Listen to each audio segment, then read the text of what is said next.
Well, let's move on now because the PM is being urged to ban the Chinese Communist Party-linked app TikTok after the US House of Representatives passed a bill that may lead to a nationwide ban in the States. But as so often is the case when it comes to China, Albo's not taking a hard line. He's all but ruled out banning it here. This week, China indicated it would drop tariffs on Australian wine. But let's not forget the reason they were there in the first place. Australia demanded transparency from China on the origins of COVID, and we got punished for it. Albo has been focused on de-thawing frosty bilateral relations since. The reality is being tough on China doesn't suit Labor economically or politically. The ALP thinks it won the last election based in part on winning Chinese-dominated seats. They took a softer position than the coalition on the threat of China. But with the current geopolitical landscape, is now the time for Albo to stand his ground on Beijing. Our next question for the jury, are we too soft on China? Joining us now is Barnaby Joyce, former Deputy PM and Deputy Chair of the National Security Council, versus James Laurenceson, Director of the Australian-China Relations Institute. Hi to both of you. Thanks for joining us this evening. Barnaby, why do you think we are too soft on China? Well, I don't think it's unique to China. As I always say, the powerful will do as they will and the weak will suffer as they must. And China, by its very nature, whether it's the Tang dynasty, the Qing dynasty, Yuan dynasty, even the Republic of China has been bigger than it is at the moment. And they have, I believe, a manifest destiny of where they should go. They're not a democracy, they're a totalitarian regime with a sort of a unitary point of control. And our experience with it, there's not one country in their perimeter who hasn't got some territorial dispute. Russia just has to wait around a little while and they'll want to go back there. Paracel Islands, India, we've seen the dispute in northern India. Philippine vessels were recently rammed by China, and that has to call into question whether the 1951 agreement with the United States of basically support for the Philippines will be brought into play. We just have to realise that when we go to the start of what I said, the powerful will do as they will and the weak will suffer as they must, that we have to become as powerful as possible, as quickly as possible.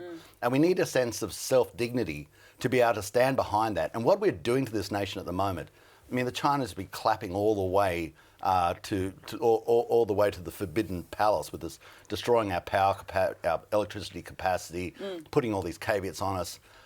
It's just a matter of, it's not what I say. Look at the realities of what exactly is happening in the world and ask yourself, are you naive enough to think it's going to be different in history for you, or are you smart enough to do something about it? All right. Well, James, just on that point, we've had tariffs, the bullying, the successful recruitment, as Barnaby just said, of an Australian politician by an espionage ring. Why don't you think we need to take a tougher stance on China? Yeah, all those examples, right? China tried to hit us with trade to punish our economy, right? They tried to infiltrate us with spies. Did they succeed? No, they failed, right? When they hit our wine, that caused a bit of pain. When they hit our barley, our coal, our copper, our cotton, our producers shrug their shoulders. Why? Because they sell into global markets, overnight, low cost, bang. It actually hurt China more than it hurt us. Worried about spies? Great. We put in place foreign interference laws. That's exactly what we did. And 2 weeks ago, we got our first conviction, right? So this idea that, look, Danica, I'm not trying to pretend that China's this lovely, cuddly place that we should, snuggle up to, right? But the point is, we're not defenceless, right? And I think that's the bigger point to make. I'm not arguing that we're too hard on China and that, we've got to be a bit softer and a bit more gentle because we don't want to make Beijing angry or sad. I'm just saying, are we too soft? No, absolutely not. Look, 2021, we were all worried about the Chinese military, so we struck the AUKUS agreement, right? That under the Morrison government, right? Working with the United States and the UK. Beijing was bloody unhappy. We did it anyway. What's the Albanese government done? He's doubled down on the AUKUS agreement, right? So the point is we can defend ourselves. There's some things that some Australians would like the Australian government to do that we haven't done, right? One example there is some people would like the Australian government to cancel the lease that a Chinese company holds to operate the port of Darwin. Let's be clear, Abbott didn't tear it up, Morrison didn't tear it up, Albanese didn't tear it up, and the reason they didn't tear it up wasn't because we're scared of China.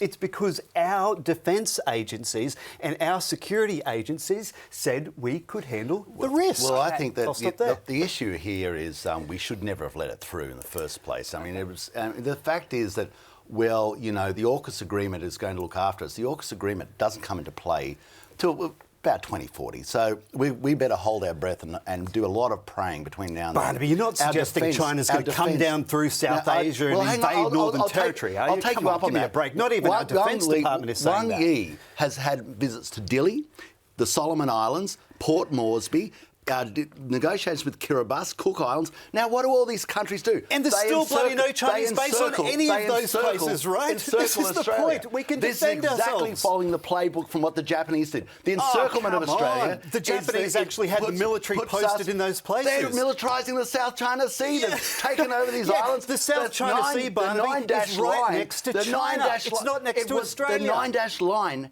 came in and they just basically took over. But here's the thing. If you look at it, it goes right down to Indonesia, up to Malaysia, Royal and they said, Australian Navy that's part of China. Going up and down the China coast every single day. We don't have Chinese vessels off the coast of Australia.